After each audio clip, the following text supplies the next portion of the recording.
Now, Mr. Speaker, this time last week, the Prime Minister had to correct the record on misleading claims he made about employment numbers. Can he provide a further update? Now he's cost 1,000 Tory councillors their jobs.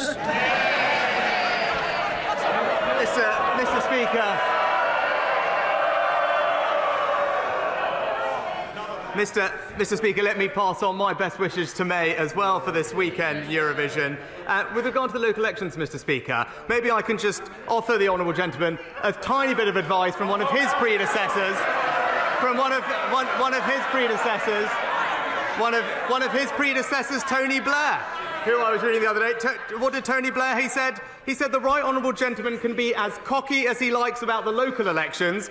Come a general election, policy counts. And we know, Mr. Speaker, the problem for him is he doesn't have any. So will the Prime Minister ban these sewage bonuses so that the dumping actually stops? Well, Mr. Speaker, I struggle to hear the full question, but I think in one sense it doesn't really matter, because we all know the Liberal Democrats say one thing here and another thing locally anyway. And it is remarkable.